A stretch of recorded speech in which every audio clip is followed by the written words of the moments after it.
Welcome to Magic Hour. I'm your host, Paul Chappell, and today we are reviewing Bill and Ted's Face the Music.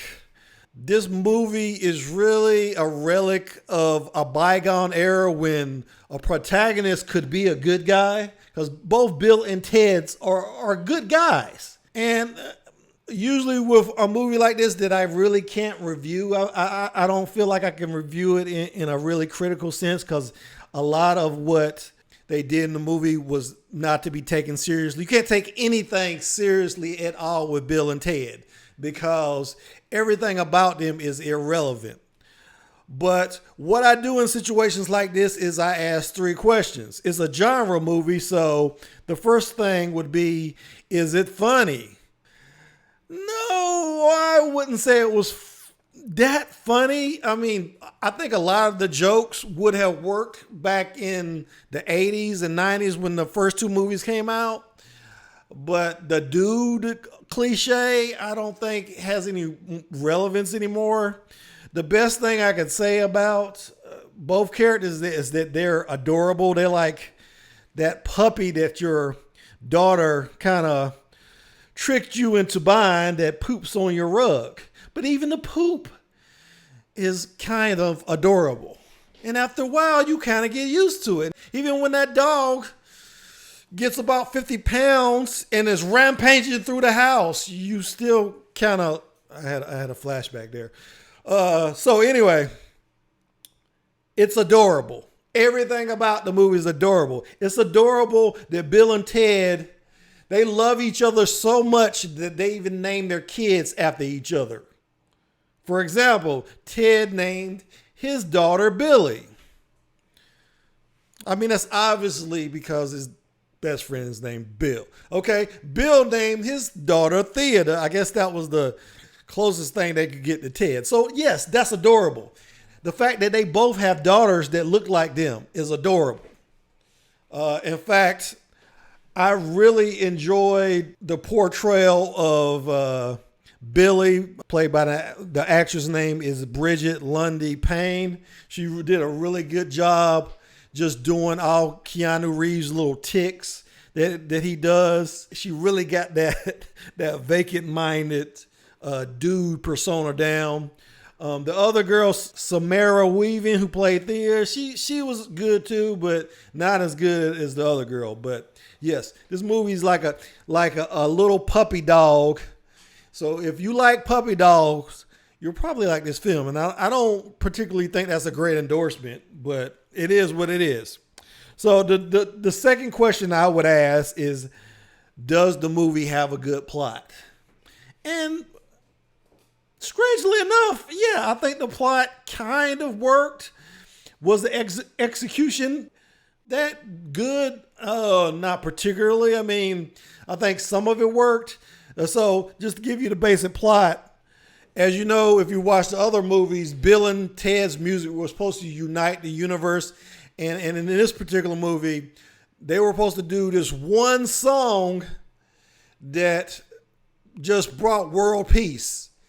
And for some reason, their music career went down the drains after their initial successes. And I think what the plot was implying was that Bill and Ted had something called a causal loop, or I would prefer to call it the causal paradox.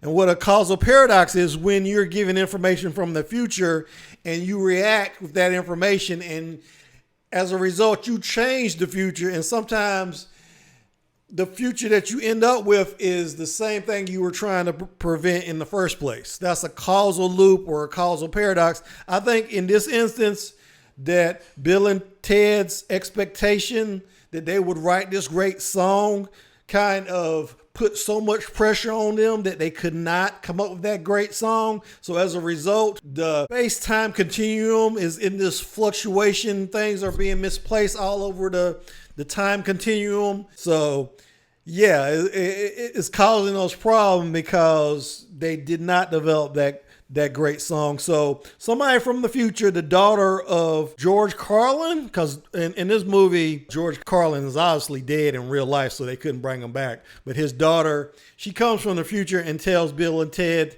that they are needed back in the future. She takes them back to the future, and both of them are told that unless they come up with this song within I think it's like an hour and a half or something like that, if they don't come up with a song to unite the world, that the space-time continuum will cease to exist. The whole universe will implode on itself. So they have this plot time to come up with this song, and it's coincidentally the same runtime of the movie. So Bill and Ted come up with this great idea. They'll just go to the future and get the song from themselves because, hey, they probably at some point came up with the song, right? So they just have to meet their future selves, steal the song from themselves because it's not really stealing if you do it steal from yourself, right? So that's the whole plot. There's another parallel plot that they have in the movie with the daughters. The daughters surmise when their fathers don't show back up from the future, they surmise that it's not that their fathers can't write the song, it's that they don't have the proper band. So they find a time machine and they go back in time and they pick up a few musicians along the way to create this perfect backup band for their fathers to help them make the song. So that's the whole plot in a nutshell. Did it work? Yes and no. Like I said, I kind of feel like the daughter should have been the main showcase in this movie instead of Bill and Ted, because Bill and Ted's role in the story wasn't as interesting as what the girls were able to do, because they go back in time. They have to convince the musicians to come back with them so that they can help Bill and Ted come up with this song. So I just thought their whole role was a lot more interesting than what Bill and Ted had to do. Bill and Ted, they meet like 3 different versions of their future selves, and they tried to make it funny, but I don't really think the comedy landed. So that's pretty much it for the plot. The last question I would ask is, are the characters well developed? And no, they're pretty much two-dimensional. But as I mentioned before, the daughters were just pretty much a mashup of all the tics of the primary characters. So the characterization was not great. But in this movie, I don't think it particularly mattered. It still was cute and adorable. So, and I really feel like I can't give this movie a rating.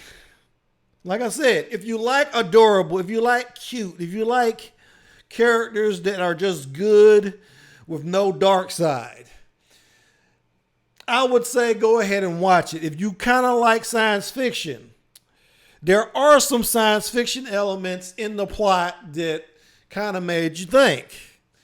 Just for a second. Just a millisecond.